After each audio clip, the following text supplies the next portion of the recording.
brothers in the Dharma, my fellow order members, Namo Buddhaya, Jai Bhim.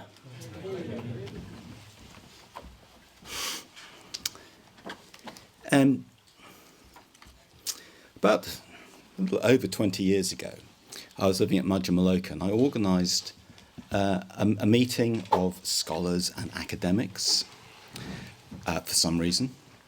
And at the end of 2 days of discussions, quite intense, as you can imagine, we had a question and answer session with Bhante. This was at Madhyamaloka. And one of the people there asked the following question, which was really in 2 parts. How should we relate to you, Bhante? And then he suggested 2 alternatives. Should we relate to you as a repository of answers? Or should we relate to you as a model of investigation and inquiry?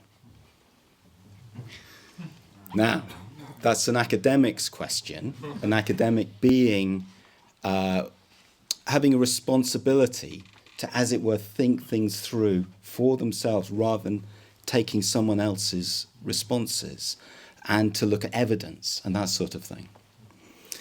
So you may or may not think that's a good way of framing the question, but it is a good question, and it's relevant. It was relevant then, and it's perhaps even more relevant now. How should we relate to Bhante? And I don't think this is straightforward, because different people in the order have different relationships with Bhante. We can use a term like disciple or discipleship, and that takes us somewhere important. But as Bhante himself acknowledged, it isn't the right term for everyone who actually wants to practice his presentation of the Dharma. And I could talk about this as a theoretical question or a sort of political question within the order. But of course, I'm concerned with this for personal reasons.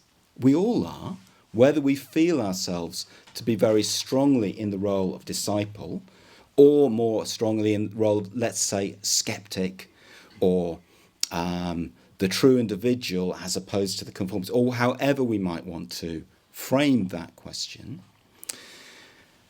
And so it's an important question for me, and I've gradually realised how important it is for me and has been for many years, even though I didn't quite recognise its importance. How should I relate to Bhante? Which also means, how do I feel about Bhante? And as Sadhaloka mentioned, that is partly complicated because I had a role within the order, within the movement actually, in the communications office of dealing with criticisms. And that was difficult. And it was difficult in my relationship with Bhante. And I just want to mention it now, and I'm going to come back to it later. But that, in fact, whether we're talking about me or talking more generally, those difficulties, and I won't name them, I think we know what I'm talking about, those difficulties have been large issues within the order as a whole, and they won't go away. Even if we want them to go away, even if they go away for us, they haven't gone away in the wider world, in the wider perceptions of Bhante, which is a cause of great sadness for me. These are some of these issues are the things that set me over the last few years on a process of rereading, rethinking, in the end, rediscovering Bhante. And I want to share something of that process with you today. I'm not going to describe it in detail because in a way I think it's sort of my business, how I've thought in one direction and found dead ends and had to go in another direction. I don't suppose that's really anyone else's concern. But it's been challenging. One way to talk about the kind of questions I've been asking is not so much in presenting Bhante, not so much talking about what he said, but asking why he said it. So if we want to talk about Bhante's approach to Dharma practice, we could, for example, talk about the system of Dharma practice, previously known as the system of meditation. Of course, we could do that. We know what the stages are, we know how it's expounded, and we can put it into practice ourselves. But there's another question, which is why did Bhante choose that way of formulating the Dharma path? Is it because that's the best way in some sort of objective sense? It's the way that everyone ought to look at it. And if only whoever it is that compiled the Pali Canon had thought in those terms themselves, they would have done that. Is that the answer? Why did he choose that way of formulating things rather than something, very simple like Sila Samadhi Prajna or Samatha Vipassana or something more complex like the 10 Nyingma paths into which he, of course, was initiated? Why? Do you see what I mean? It's a different way of thinking and it's a different question to ask. Not just what did he say, but why did he say it? And in answering it, you could take it in all sorts of directions. You could do a sociological analysis. That's not what I'm concerned with. In approaching things in this way, I am searching for analogies or ways of framing what I was doing. And one of them, this may seem a bit odd, literary criticism. In other words, you've got the novel, you've got the text, and but there's themes within it that a good critic will draw out. And having read the criticism, then you see more deeply what the patterns are. And this is relevant to the story I started telling at the beginning, because Bhante's response when he was asked, how should we relate to you, was to say, well, perhaps you could relate to me as a novelist or a poet. Perhaps that's the way to relate to me. And I found that perplexing, because you don't, a relationship with a novelist, however deeply immersed you may become in their work, it doesn't involve commitment. I mean, you don't say, I'm a follower of this poet, but not the others, So is that quite right? I was reflecting on that as I've been working on all this material a few years now. And at some point, actually earlier this year, I remembered that Bhante had in fact written an essay in the late 80s called Literary Criticism, East and West. I'm sure you've all read that. It's published in The Priceless Jewel. And so he wrote on that subject because he was asked to. He was asked to give a paper for a conference. And in the paper, he rather dutifully addresses Indian aesthetics through the concept of rasa. But his heart doesn't really seem to be in that part of it. Then he comes to literary criticism in the West, and he says, well, look, actually, my studies have been focused on Buddhism, and this was a paper for a conference of literary critics. He said, I don't really know very much about literary criticism in the West, but there's something I do know about, which is John Middleton Murray. And he quotes a passage from an essay by Murray called The Definition of Poetry, I think that's what it's called, in a volume called Discoveries, published in 1919. And when it's a longish passage, and when I read it, it had such an effect on me. It was just such a compelling effect because I recognised in it what I'd really been doing in this process of engaging with Bhante. So let me read it to you. There are moments when criticism of a particular kind, the only kind I care for, utterly absorbs me. I feel I am touching a mystery. There is a wall, as it were, of dense, warm darkness before me. A darkness that is secretly alive and thrilling to the sense. This, I like to believe, is the reflection in myself of the darkness that broods over the poet's creative mind. It forms slowly and gradually gathers while I read his work. The sense of mystery deepens and deepens, but the quality of the mystery becomes more plain.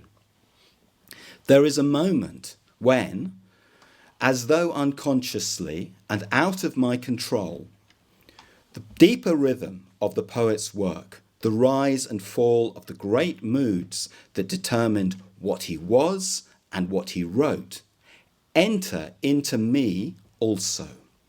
I feel his presence. I am obedient to it. It seems to me as though the breathing of my spirit is at one with his. Wow.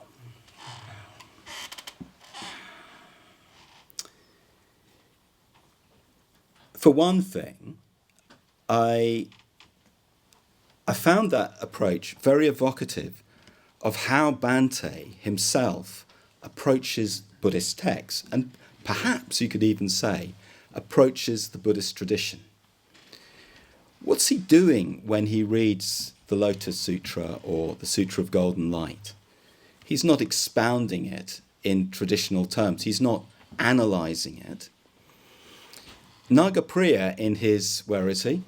In his excellent book about the Lotus Sutra and Pure Land teachings, mentions this, and he uses the term palimpsestic reading. He says that Bhante engages in palimpsestic reading a text like the Lotus Sutra as if it were a palimpsest, a clue to a deeper meaning which is between the lines, between the words, or beyond them somehow, on some other level. That's a whole talk in itself, isn't it? Not one I'm going to give right now. It also describes my experience of engaging with Bhante. It's been a very strange process indeed, the strangest writing experience I've ever had, and one of the perhaps actually the strangest experience of all. I thought I was writing one thing, which in a way was quite rational, and I've ended up writing something completely different, which I'm going to sort of evoke for you. And it's not because I particularly want to, it's because I can't really seem to do anything else. It's deeply inconvenient for me to be involved in this process. I cannot tell you how inconvenient it is. I need to earn a living, and I need to write this book. So let me take you on that sort of imaginative journey. Imagine it. Imagine Bhante. Think of Bhante Sangharakshita, whatever your response may be to him. Think perhaps of those volumes of grey, thick, collected works that line up on your bookshelf, or they should, or perhaps just on the centre library, rebuking you for all the reading you haven't done. Bhante. Let's get beyond that. That's part of the wall.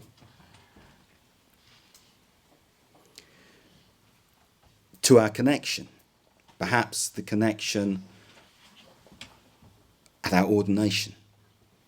You may or may not have felt it was a connection to Bhante, but it was a connection to the three jewels, and actually it was a connection to Bhante, whether you knew it or not.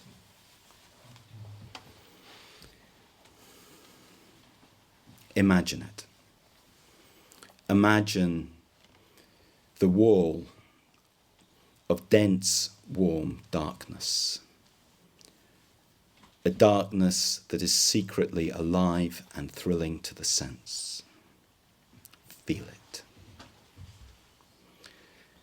The darkness which broods over Bhante's creative mind.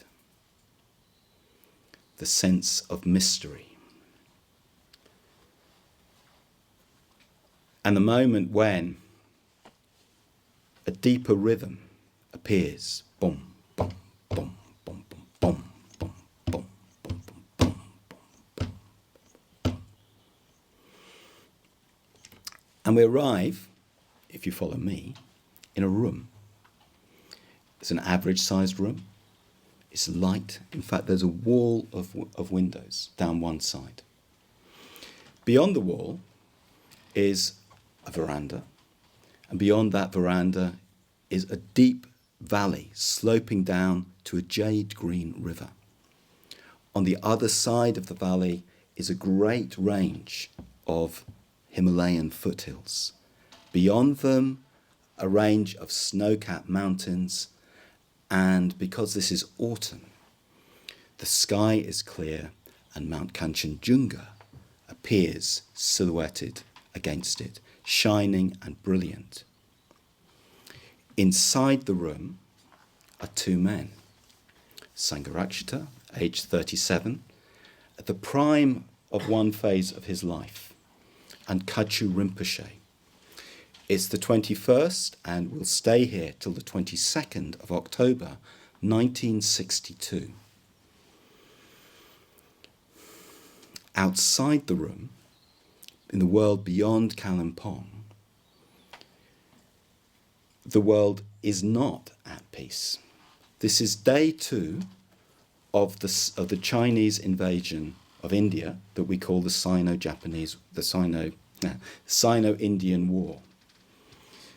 Chinese troops had come across the border, just the other side of Bhutan, just a couple of 100 miles away, all along the McMahon line and also in Ladakh.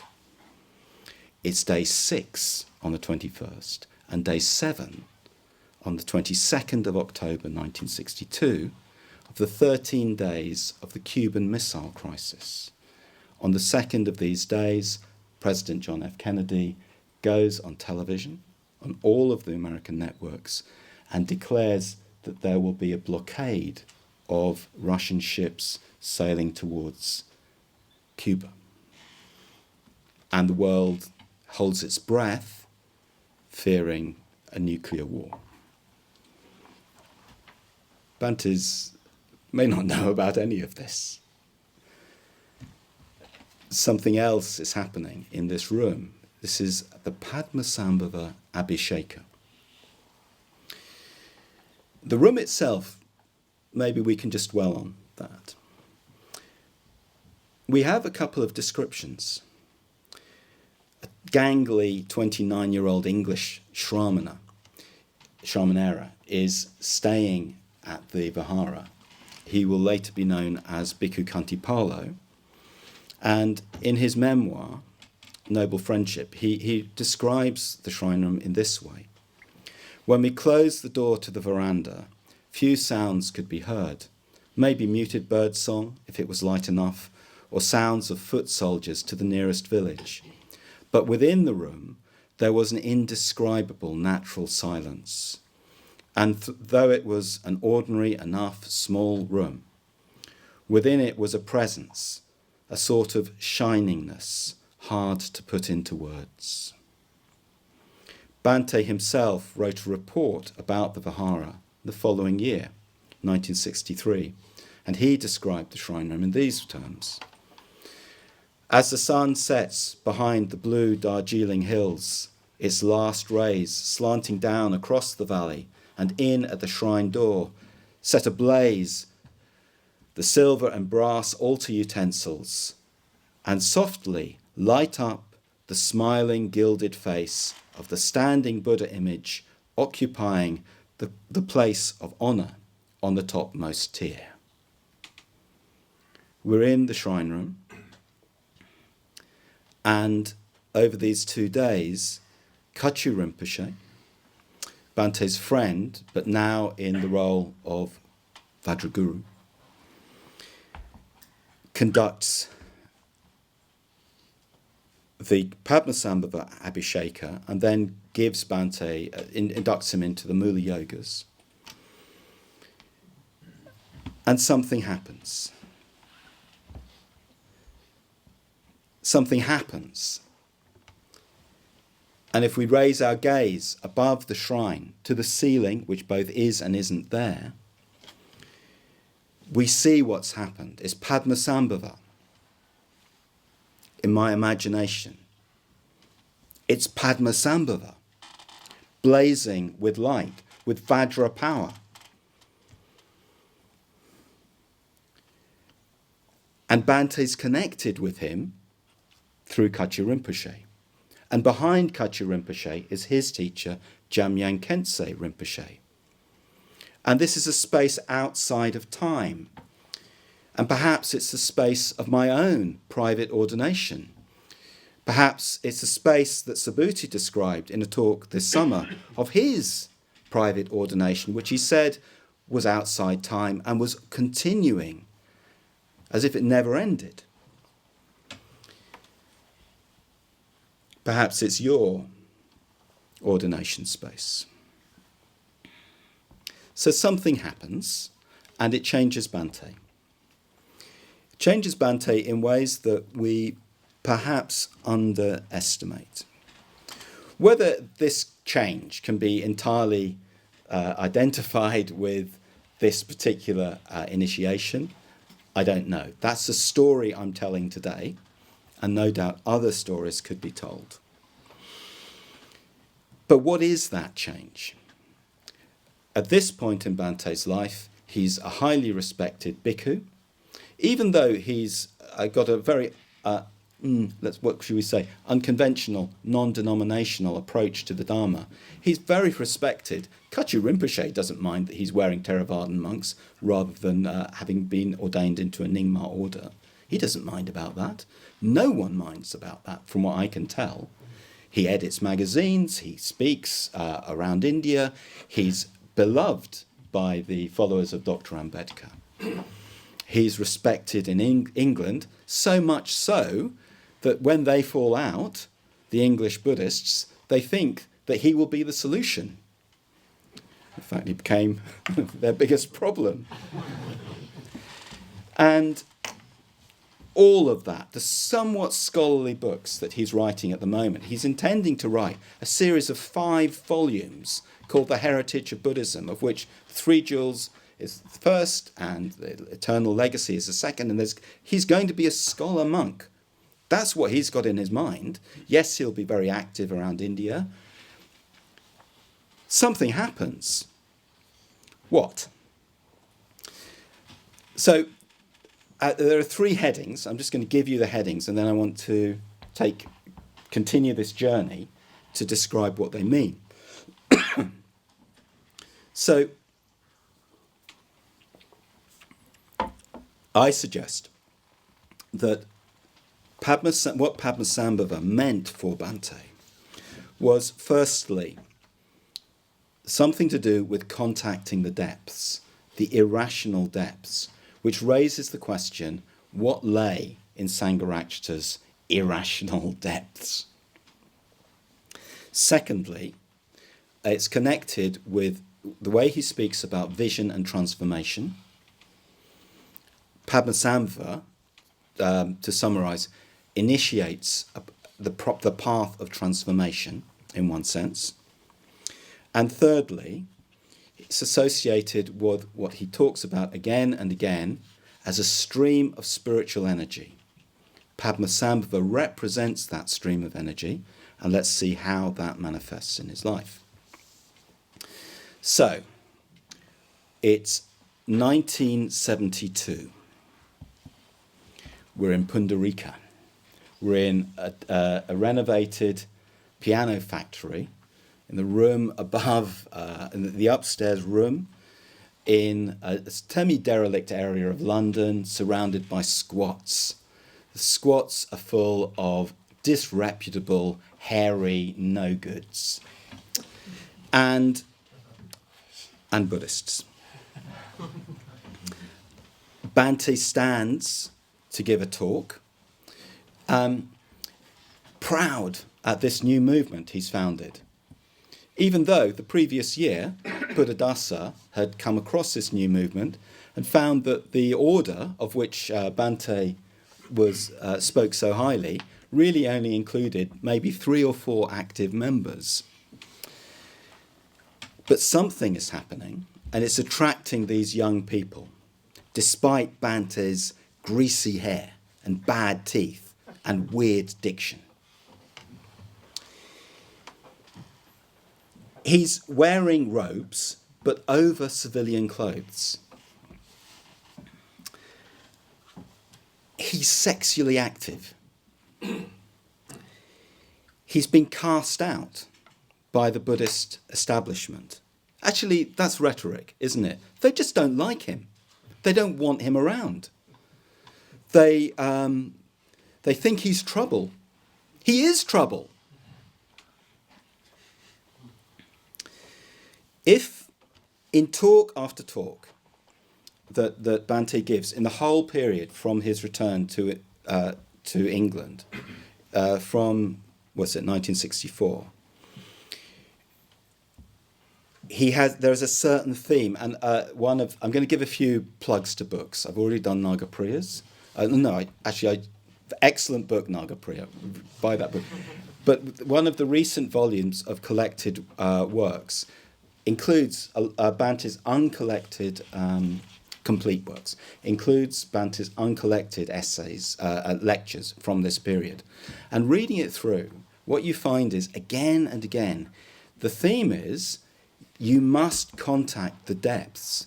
We must find emotional equivalents of our intellectual understandings. We need myth. We need ritual. We need puja. And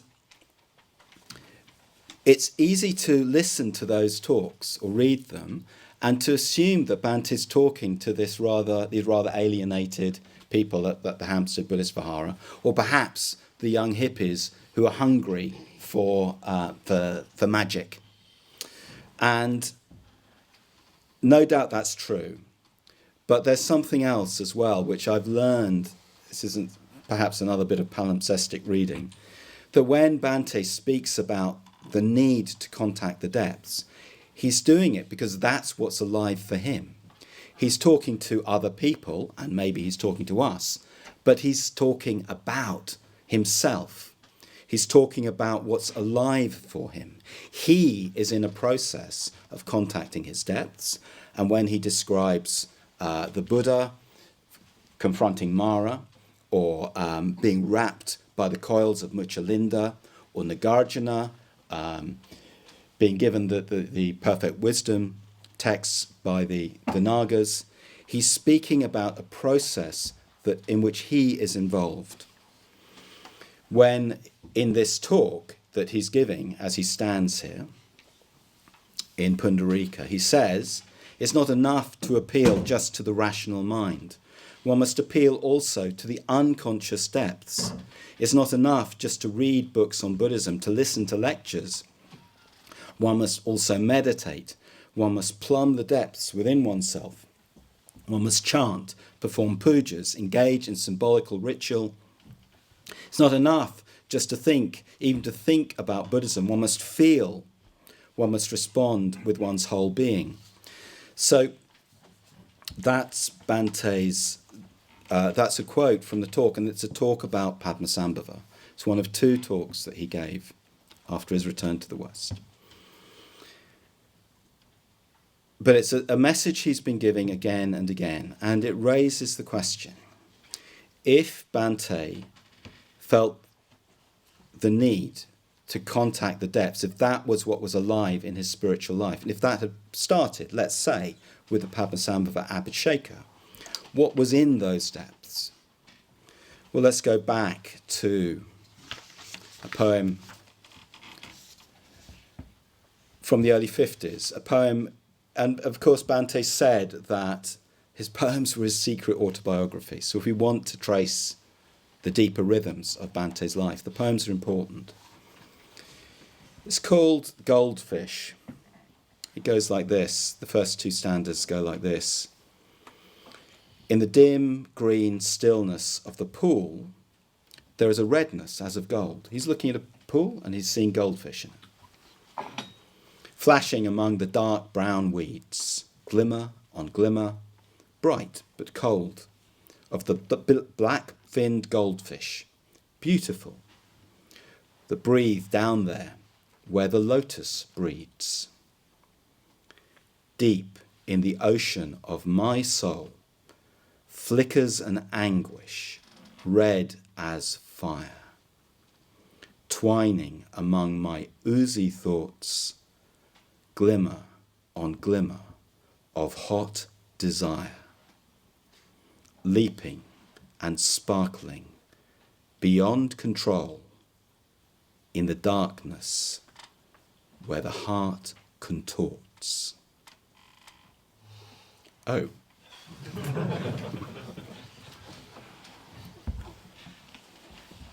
think we get the message. Something very sexual going on in Bhante's depths.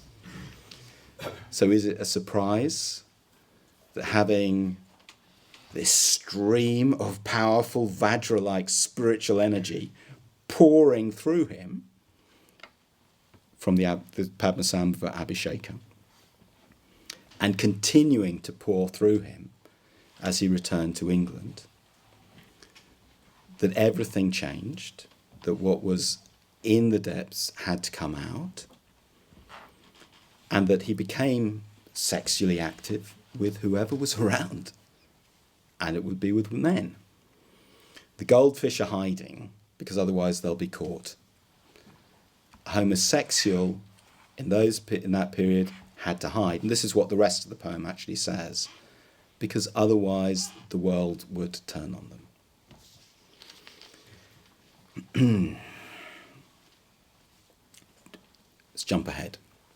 Get into the TARDIS, through the space-time continuum. We get out. It's 1979. We're in the shrine room of the London Buddhist Centre. It's only been open for 8 months. Bhante, the previous time Bhante was there, he performed a dedication ceremony. Since then, he's been to India and been, the first time he's been back for whatever it is, 12, 13 years, and been embraced by large crowds. Bhante is back. Lokamitra and Padmavajra, I think is here somewhere, have been preparing the ground. And he felt that he could pick up where he'd left off, and that he'd actually been elevated to a kind of mythic status, a legendary status among the Indians. It's different, actually, in some ways easier. Then he went to New Zealand. He's given a series of lectures that are eventually published as New Currents in Western Buddhism. The LBC is a statement. It's not just a Buddhist centre. It's not just a shrine room, however beautiful it might be. That large, perhaps over-large Buddha image, it owes as much to Greek statuary as to Indian rupas.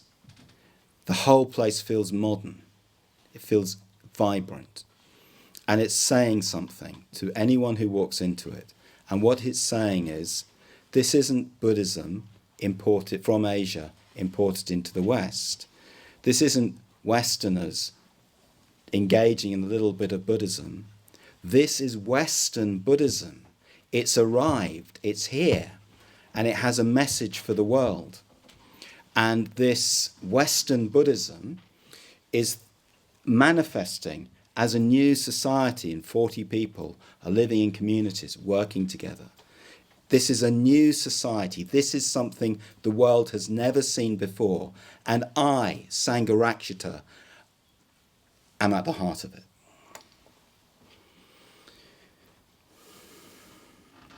His talk is on the Manu, the Buddha, the Guru, and the Tirtan. And so Padmasambhava is going to come into the talk. I believe Subhuti mentioned this yesterday. He says to his listeners, you've got to descend into the flames to be transformed. So he's speaking about that same process that he's mentioned before. But there's something new. There's more distinction. When he comes to speak of, he speaks of these four figures. The Manu is first of all the lawgiver. In some ways it's rather unfortunate because in India, Manu is associated with the Manusmriti, the caste system. But his example is of Baba Saheb Ambedkar, a new Manu who dispenses with the Manusmriti and holds up the constitution. That he's the new lawgiver, and how sad it is to see that under threat. Then there's the Buddha, and Bhante says of the Buddha that the Buddha is, of course we know who the Buddha is, we know what he did, but he says that the Buddha taught the Dharma, he revealed the Dharma, but he did so in quite general terms. In principial terms, in rather abstract terms, and you see that when you read the discourses. Something else is needed, and that's the Guru, the archetypal Guru being Padmasambhava. What Padmasambhava represents is applying the Buddha's teachings, making it alive in the depths of the culture that he inhabits. Not that no one had ever done that before Padmasambhava, but that's what Padmasambhava represents. And Bhante's been saying in talk after talk, that's what we have to do. We have to take the Dharma into the depths, not just of our psyches, but of the culture. And then we have the fourth, lost track. Then, yes, the fourth of these figures, the Tirtan, the one who discovers the Dharmas. And Bhante says of the Tirtan that he makes that process of renewal, the process of engaging the Dharma with the depths needs to be renewed. And that's what the Tirtan does. Padmasambhava, let me read you a little bit of what he says, just to make that a little bit clearer. The Buddha proclaims the teaching in a general way, and Padmasambhava causes it to penetrate into the depths of the psyche, to transform the archetypes of the collective unconscious. But even he can't do it once and for all. Circumstances change, and new versions of the teaching need to be adapted to new circumstances. This is what the dharmas represent. The transforming principle adapted to specific circumstances in the here and now. Inspirations which come to us for our guidance in accordance with the general principles of the teaching in both its visionary and its transforming aspects. Inspirations, the transforming principle. Padmasambhava represents for Bhante the path of transformation. And I sometimes wonder if we could even think of the whole of Bhante's life up to his return to England, or perhaps up to the Abhisheka, as a period of the path of vision. But something changes, and he has to enter another phase, the path of transformation. And something hangs over this. It hangs over this list of figures. And that is a suggestion that Bhante is performing the role of Triratna.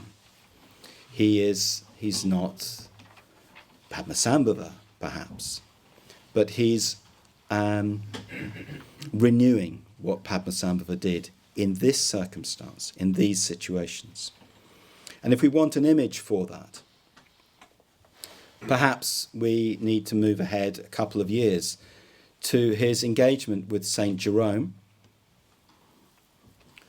And he says of the image of Saint Jerome, who is also an image, of course, of Bhante himself, of the man as interpreter and creator, bringing up into consciousness what he has experienced in the depths of his own being and giving it appropriate expression for the benefit of all. A spiritual being who in the shadow of time and death strives to fathom the mystery of existence.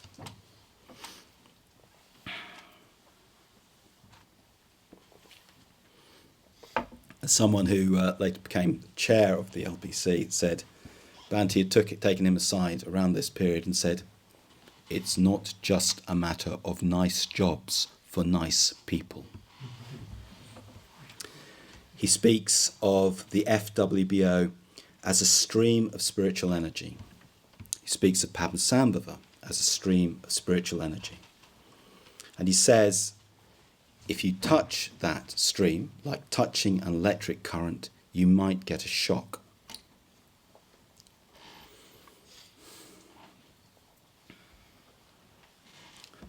Deep breath. There's something else.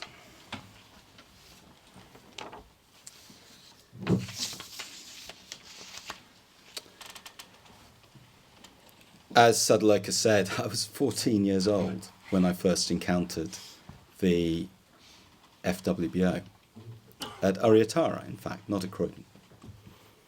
And something happened to me, which maybe has happened to you, and I find it hard to describe what that was, except to say that I felt that I touched a current of spiritual energy.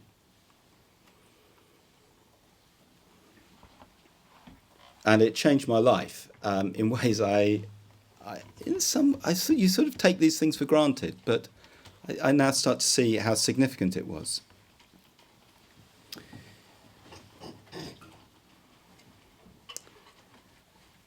But this was the Croydon Buddhist Centre in the 1980s. And it was very inspired, and there was a current of energy running through it all the time, right up to the end. Only it wasn't entirely spiritual energy. It was energy that was mixed with all sorts of complicated things, which many of us had endless discussions trying to understand. And actually people got hurt, including me. And we can't leave that out of it. And in quite important ways, some of the people who were responsible for that were very devoted to Bhante, and felt that they were putting into practice this stream of spiritual energy. They were giving it a form.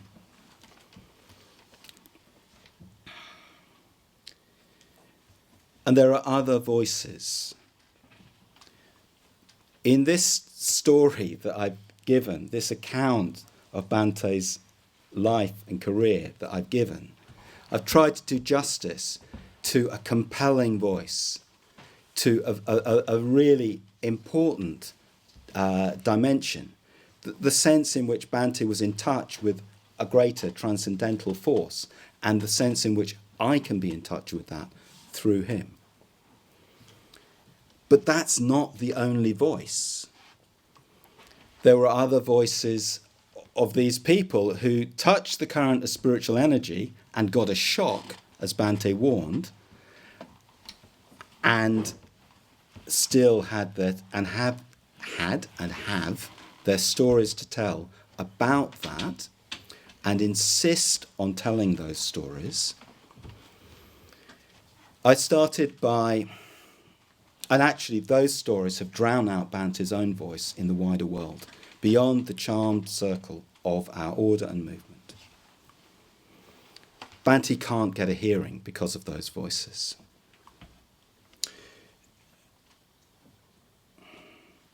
In 2002, I was taking a break in my work for the movement, and I went to I found myself on doing a solitary retreat for a month in a monastery that was holy to Padmasambhava in Bhutan called Chimpunye.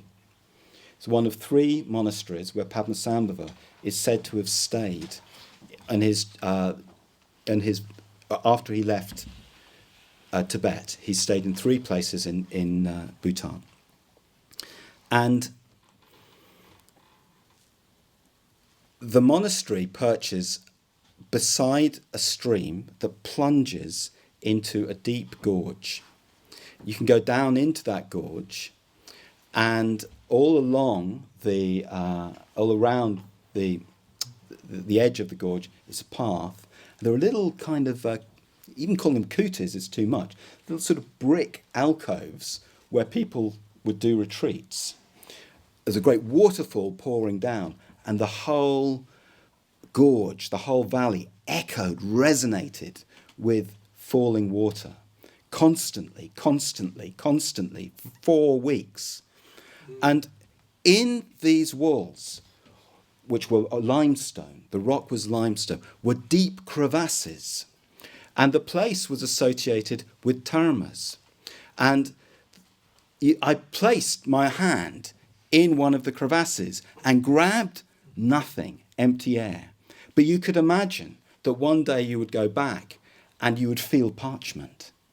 And it would be a teaching, a literal teaching, maybe a metaphor for the mind dharmas that appear in different ways. But I didn't touch a parchment. I was there in the most romantic, idyllic place to have a solitary retreat that you could imagine. And I'm the only Westerner, so far as I'm aware, who has ever done that.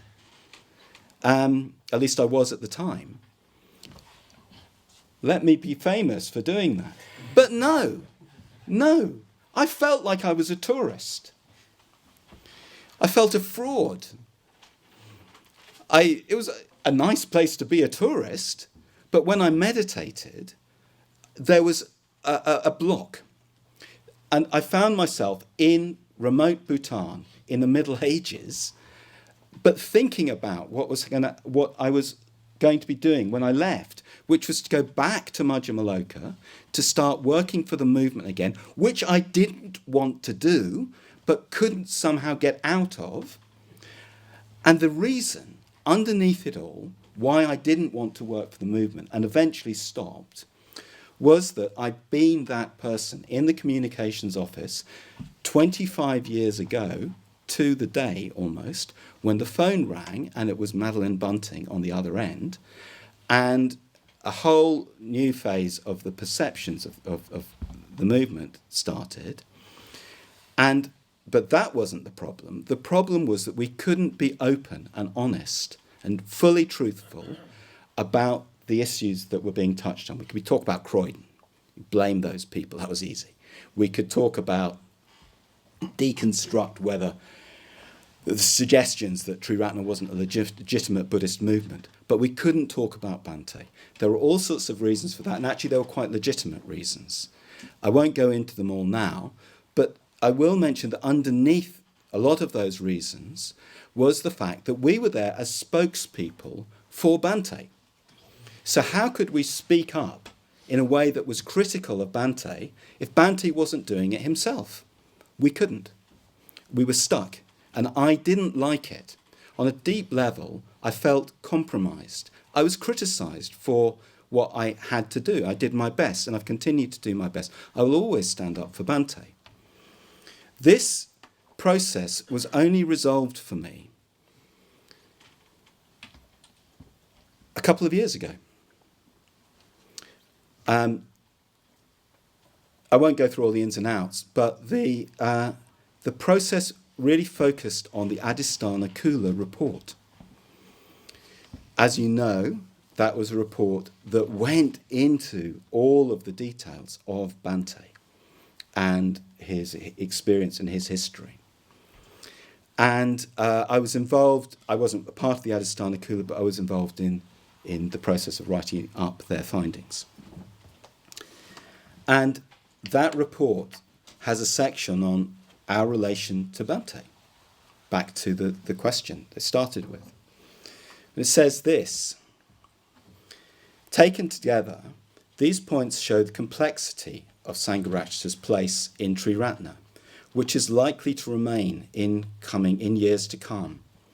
We believe it's important to recognise that complexity, neither dismissing the problems nor reducing their importance. Triratna's future will be worked out in relation to Sangharakshita in all his complexity and his mixed impact on others. Beside his limitations, flaws, errors, and the harm experienced by some, we set the inspiration, brilliance, and depth of his teachings, the memory of his kindness, and his legacy as a founder. I know how painful some order members found that document to have been. I know that some people didn't want it to be written or written in that way. I know that that is a source of tensions between us. I know some people want to dismiss or rewrite or something what was produced there. But let me tell you the effect it had on me. It made it possible for me to see Bhante as the Vajra Guru that I believe he is. That may be surprising to you, but that's what happened. When I think of that scene in the shrine room, and in some phases in my meditation, I actually can't think of anything else. I feel Padmasambhava with his blazing Vajra energy. I feel Bhante absorbing it and making it afresh. I feel myself in relation to that. And that wouldn't have been possible. It wasn't possible for me for many, many years. For many years, when I thought of Bhante in meditation, I just started thinking about all of these issues. I couldn't remotely do something like the Kalyana Mitra Yoga or the Guru Yoga. But my meditation has turned into the Guru Yoga. I mean, the traditional Nyingma one. It just happened.